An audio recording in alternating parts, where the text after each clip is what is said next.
The decision begins before the handshake is finished. You are standing at a networking gala in the evening air, cool breeze moving through the open doors, a card case in your hand. Across from you is a high-profile CEO. The conversation is short, polished, watched from the corners of the room. Then comes the crisp snap of a card being pulled from its leather case. That sound is small. But the mind can make it large. It can say, "This matters too much." It can say, "Do not look awkward." It can say, "Your future is being measured right now." And before you have examined anything, you may already obey the impression. You may rush. You may perform. You may stuff the card into your pocket like trash, not because the card required it, but because your judgment surrendered first. Epictetus would not begin with the CEO. He would not begin with reputation. He would begin with the ruling faculty. What is actually yours here? Not the outcome. Not the other person's opinion. Not the status in the room. Yours is the pause before assent. The first mistake is to treat the room as if it belongs to you. It does not. The lighting, the guest list, the CEO's mood, the way people glance over shoulders to see who is speaking to whom, the timing of the introduction, the status attached to a name, the rumor that a conversation could become an opportunity, none of that is yours to govern. You may influence some of it. You may prepare for some of it. You may benefit from some of it. But you do not own it. This is where discipline begins. You are not standing at that gala to control the outcome. You are not there to force admiration. You are not there to manage every invisible judgment moving through another person's mind. You are there to govern what is yours, your attention, your intention, your assent, your words, your conduct, and your next response. That is already enough work. The card case in your hand is small, but it exposes the whole problem. You feel its shape. You know where it is. You know the small ritual. Open it. Remove the card. Receive the other person's card. Read it. Acknowledge it. Place it properly. Continue with composure. Simple. But the impression makes it complicated. The CEO hands you a card. The leather case snaps. The sound is crisp. The exchange is visible. Your mind rushes ahead of the facts. This could matter. Do not waste the moment. Do not seem ordinary. Do not offend him. Do not look like you do not belong here. Now you are no longer exchanging contact information. You are trying to secure your worth in the space of 5 seconds. That is an error of judgment. The event is this: a person handed you a business card. The judgment is this: my value, future, reputation, and safety are now under threat unless I handle this perfectly. Those are not the same thing. Epictetus would force the separation. He would not let you hide inside the pressure of the room. He would ask, what has actually happened? Has your character been taken from you? Has your power of choice been removed? Has someone reached into your mind and forced your assent? Has the CEO acquired authority over your ruling faculty because his title is impressive? No. A card was offered. A sound was heard. An impression appeared. That is all. The danger is not the CEO. The danger is your agreement with the impression before it has been examined. When you carelessly stuff the card into your pocket like trash, the visible mistake is not the main problem. The main problem happened before the hand moved. Your mind had already surrendered order. It had already said, this situation is above me. It had already treated the external as ruler and the ruling faculty as servant. That is why conduct matters. Not because etiquette saves your soul. Not because a card has sacred power. Not because professional rituals deserve worship. Conduct matters because it reveals who is governing. A careless movement may show that your attention has been conquered by hurry. A stiff, exaggerated movement may show that your attention has been conquered by fear. A flattering sentence may show that your intention has been conquered by status. A defensive silence may show that your judgment has been conquered by imagined rejection. The Stoic question is not, how do I look powerful in this room? The Stoic question is, what is mine to govern in this room? Your posture is yours. Your pace is yours. Your attention to the card is yours. Your respect without servility is yours. Your speech without self-advertisement is yours. Your refusal to turn a title into a master is yours. The CEO's response is not yours. He may remember you. He may forget you before dessert. He may admire your composure. He may misunderstand your reserve. He may have already decided to work with someone else. He may be distracted by his own obligations, his own deadlines, his own worries hidden behind a polished face. None of that belongs to you. This does not mean indifference in a lazy sense. It does not mean you shrug, mumble, and call it philosophy. Stoicism is not neglect with noble language attached to it. Your duty is to act with care where care is yours to apply. So receive the card properly. Look at it. Notice the name. Let the pause be clean. Place it with order. Speak with respect. Then release the outcome. That is the boundary. The card case gives you a physical place to return. When the mind starts chasing reputation, return to the object in your hand. When the title in front of you becomes too large, return to the small action that belongs to you. When the room begins to feel like a court-passing sentence, return to the next governable movement. Open the case. Do not rush. Do not perform humility. Do not perform importance. Receive what is given. Place it with care. The point is not to impress the CEO with your ritual. The point is to refuse inner disorder while an external signal demands worship. A high-profile person can offer an opportunity. He cannot define your worth. A networking gala can open a door. It cannot command your judgment. A business card can represent a connection. It cannot decide whether you act with discipline. The boundary of control is not a concept for quiet mornings only. It is tested in public, under bright lights, with status nearby and ambition speaking fast. It is tested when a small gesture feels larger than it is. It is tested when the mind wants to trade self-command for approval. This is the decision before the decision.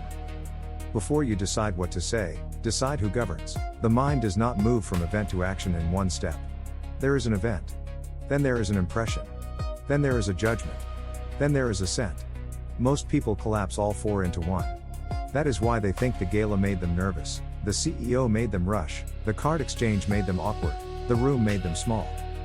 But the room did not do that. The room presented conditions. Your mind supplied the meaning. The crisp snap of the card leaving its leather case is an event. It reaches the ear. It enters awareness. It has force because it is sudden, precise, ceremonial. It tells you something is happening. It does not tell you what the thing is worth. It does not tell you that you are in danger. It does not tell you that your next 10 years depend on this movement. That part is added. The impression arrives first. It says, this is important. This is urgent. This person has weight. Be careful. Do not make a mistake. An impression is not yet a command. It is an appearance. That distinction is the beginning of freedom. Epictetus trained the mind to notice the first appearance without bowing to it. You do not have to insult the impression. You do not have to pretend it is not there. You simply refuse to let it sit in the judge's chair before it has been questioned. So when the CEO hands you the card and the sound catches your attention, the first discipline is to name what is happening. An impression has appeared. Not truth. Not fate. Not a verdict. An impression. It may be loud because status is near. It may feel personal because ambition is involved. It may feel urgent because the exchange is public. But none of those feelings prove authority. The judgment comes next. This is where the mind usually loses its order. It says, if I mishandle this, he will think less of me. Then it says, if he thinks less of me, the opportunity is gone. Then it says, if the opportunity is gone, I have failed. Then it says, if I fail here, I am not as capable as I believed. Watch how fast the mind travels. A card becomes an opportunity. An opportunity becomes a reputation. A reputation becomes personal worth. Personal worth becomes safety. This is not perception. This is construction. The business card did not contain that chain. The CEO did not hand you that chain. You built it, link by link, inside your own judgment. That is why Stoic discipline is severe. It will not let you blame the card, the room, the title, or the sound. It brings the matter back to the place where you still have authority. What did you add? You added the belief that the external has power over your worth. You added the belief that another person's opinion can make your character smaller. You added the belief that a professional ritual must be perfectly controlled before you are allowed to stand upright in yourself. These are judgments. And judgments can be examined. Assent is the moment you agree. It may not feel like a formal decision. You may not hear yourself say, I now assent to this impression. But assent happens when the body begins obeying the unexamined meaning. You speak too quickly. You laugh at the wrong time. You over-explain. You stuff the card into your pocket because your attention has already fled. You pretend to be relaxed while rushing to secure approval. The hand reveals the assent. That careless motion, the card treated like trash, is not merely a breach of etiquette. It is the visible end of an inner permission. You permitted the impression to decide the pace. You permitted the title to decide the value of the moment. You permitted fear of judgment to govern your next movement. This is the trap. The trap is not caring about the exchange. The trap is agreeing that the exchange has authority over your ruling faculty. There is a better order. The card appears. The impression rises. You pause. You name it. You separate event from judgment. You choose. This pause does not need to be dramatic. No one in the room has to know it is happening. You do not close your eyes. You do not give a speech about philosophy. You simply stop handing the keys of your mind to whatever appears impressive. The CEO gives you a card. You receive it. You feel the pressure to hurry. You do not obey the pressure. You look at the card with attention. Not worship. Attention. You see the name. You acknowledge the exchange. You place it into the card case with care. Then you respond as a professional, not as a person begging the moment to approve of him. That is assent disciplined. It does not remove uncertainty. The CEO may still forget you. The opportunity may still vanish. The conversation may still lead nowhere. Stoicism does not promise that examined judgment produces favorable outcomes. It promises something harder. You will not become disordered just because an outcome is uncertain. The impression can knock. It cannot enter without assent. Status can stand in front of you. It cannot command your judgment unless you grant the command. A public moment can pressure the body. It cannot force the soul to treat externals as supreme. This is why the decision before the decision matters. Before you decide what sentence to say, decide whether the impression deserves agreement. Before you decide how warmly to smile, decide whether reputation is ruling the movement. Before you decide where to place the card, decide whether you are acting from attention or from fear. The outer exchange is brief. The inner exchange is decisive. You are not only exchanging contact information. You are deciding whether the first appearance will become your master. Practice does not begin after the gala. It begins inside it. It begins while the CEO is still in front of you, while the card case is still in your hand, while the cool evening air moves through the room and your mind wants to run ahead. That is where ascesis belongs. Not in theory. Not in a notebook later. Not in a clean sentence about self-command. In the moment where your attention is being pulled away from what is yours. Ascesis is training under pressure. The pressure here is not dramatic. No one is shouting. No one is threatening you. There is no visible crisis. That is why the test is useful. A small external can still expose a large weakness in judgment. A business card. A title. A sound. A watching room. A possible opportunity. That is enough for the untrained mind to abandon itself. So train there. When the card is offered, do not treat the moment as a performance. Treat it as a field of practice. The CEO is not your judge. The ritual is not your master. The room is not a court. The card case is your reminder that attention can return to something simple, present, and governable. First practice, slow the hand. Not laziness. Not hesitation for effect. Just enough delay to prevent the impression from turning directly into action. The hand wants to move quickly because the mind has confused speed with competence. Refuse that confusion. Let the hand obey reason, not pressure. Receive the card. Do not snatch it. Do not toss it into a pocket. Do not treat it as a prop in your private anxiety. Hold it with ordinary care. That is training. Second practice, read the name. This is not about etiquette alone. It is about attention. If your eyes cannot remain with the card for one clear second, your mind is already elsewhere. It is chasing the possible follow-up email, the imagined meeting, the judgment of people nearby, the fear of seeming insignificant. Bring it back. Read the name. Notice the title. Let the information be information. Do not inflate it into fate. The card says who the person is professionally. It does not say who you are morally. It does not announce your future. It does not measure your worth. It does not decide whether you are permitted to stand with composure. Third practice, place the card deliberately. The card case now becomes more than an accessory. It becomes a boundary marker. It gives your body a way to remember your philosophy. The external is not supreme. The next movement is yours. Place the card where it belongs. Cleanly.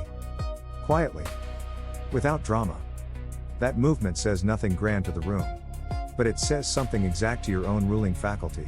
I am still here. I have not handed myself over to the impression. This is how training works. Repetition under ordinary pressure. Again and again, the mind learns that not every appearance deserves obedience. The impression says, this person matters. You answer, he may matter for business. He does not rule my judgment. The impression says, do not lose this chance. You answer, the chance is not mine to command. My conduct is. The impression says, you must be impressive. You answer, I must be attentive, honest, and orderly. The impression says, hurry. You answer, no. The next action belongs to me. That is not weakness. That is command. There is a particular danger for a marketing director. Your work trains you to understand perception. You think about messaging, timing, tone, audience response, positioning, and reputation. Those tools are useful at work. But they become dangerous when you let them enter the ruling faculty as masters. A professional skill can become an inner disorder. You know how impressions are formed. So you may begin to fear every impression others form of you. You know how status signals work. So you may begin to worship status signals. You know how small gestures affect perception. So you may begin to treat every small gesture as a threat. That is why this scenario requires discipline. The goal is not to stop understanding perception. The goal is to stop being governed by it. Use your skill. Do not become its servant. Speak clearly. Do not flatter. Follow up properly. Do not beg. Respect the CEO's time. Do not treat his title as a command over your soul. Care about the work. Do not confuse work with worth. Ascesis means you practice this distinction while the pressure is present. You may feel the old habit rise. Good. That is the material. You may notice the urge to overstate your achievements. Good. That is the place to train. You may feel the need to make the CEO like you immediately. Good. That is the impression showing itself. Do not be surprised by it. Name it. This is the appearance of urgency. This is the appearance of status. This is the appearance of danger. This is not yet truth. Then act from what you have examined. The room may still be loud. The opportunity may still matter. The CEO may still be difficult to read. None of that prevents discipline. In fact, that is where discipline earns its name. A person who can speak calmly only when nothing is at stake has not yet practiced enough. A person who can preserve attention while ambition presses against the ribs has begun to understand Epictetus. The training is small because the ruling faculty is trained through small acts. One card received with attention. One impression named before assent. One movement governed instead of rushed. One external return to its proper size. That is ascesis inside the scenario. Not escape from the gala. Self-command at the card exchange. Conduct is where philosophy becomes visible. Not in the way you explain yourself. Not in the principles you claim to respect. In the movement of the hand, the steadiness of the voice, the care given to what is small when something large seems to be standing nearby. At the gala, your duty is not to worship the CEO. Your duty is not to reduce yourself into a polished performance. Your duty is not to turn the exchange into a private trial where your entire professional life is judged in one brief contact. Your duty is simpler and stricter. Stand as a person responsible for your own faculty of choice. That means you treat the moment with care without treating it as master. You respect the person without surrendering to the title. You honor the ritual without becoming ruled by appearances. A business card is not sacred. But carelessness with it can reveal carelessness in you. This is the point. The card does not possess moral value by itself. It is paper. It has a name, a role, a company, a way to reach someone. But the way you receive it belongs to your character. The way you attend to the exchange belongs to your discipline. The way you keep or abandon order belongs to your ruling faculty. So the question is not, will this impress him? The question is, what does responsibility require from me now? Responsibility requires attention. When the card is offered, receive it as the moment requires. Do not grab. Do not fumble because your mind has rushed 10 steps into the future. Do not shove it away as if the exchange is already finished. Attend to the object, the person, and the next action. Attention is a form of respect. Not flattery. Not submission. Respect. There is a clean difference. Flattery says, your status decides my posture. Respect says, you are a person in front of me, and my conduct will not be careless. Flattery tries to purchase approval. Respect fulfills duty without bargaining for praise. A Stoic does not despise social forms just to prove independence. That is vanity wearing a rough coat. Nor does a Stoic bow inwardly before every symbol of rank. That is slavery wearing good manners. The correct path is ordered conduct. You are a marketing director. Your work likely involves persuasion, perception, trust, and timing.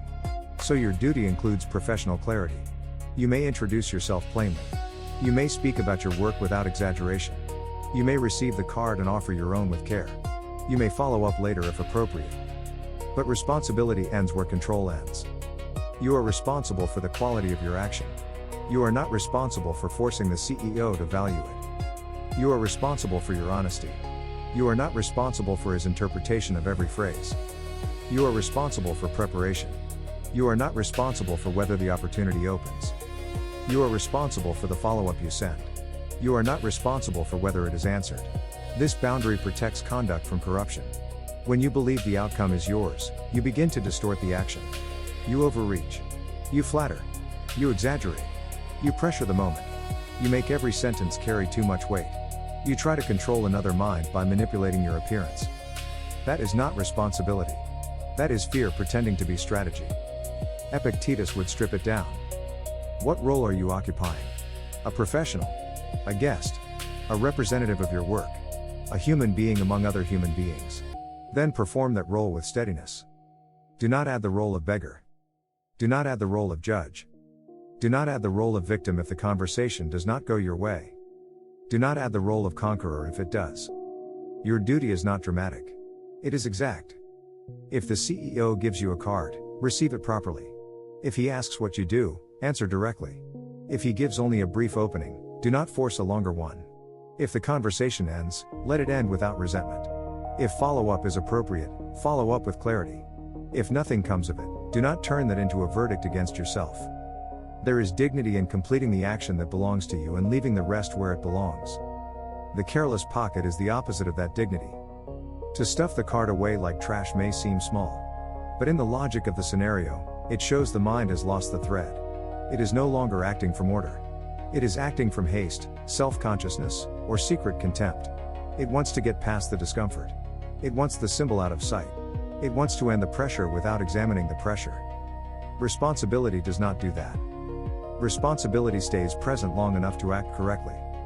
Not perfectly. Correctly. There is a difference. Perfection belongs to fantasy. Correct action belongs to discipline. You may still feel pressure. You may still know the CEO has influence. You may still hope the exchange leads somewhere useful. None of that is forbidden. Stoicism does not demand that you become stone. It demands that you stop calling externals your master. So let the hope be present, but do not let it govern. Let the opportunity matter, but do not let it define you. Let the ritual carry social weight, but do not let it overrule judgment. The card case returns again as a teacher. It gives the duty a shape. Receive. Notice. Place. Continue. Each step is small enough to govern. Each step refuses the lie that you must control the whole future before you can act well now. That is what ordered conduct does. It narrows the field to the duty at hand. One clear look. One measured word. One respectful gesture. One refusal to inflate the external. A person who can do that in public has practiced something real. Not image. Not status. Not performance. Responsibility.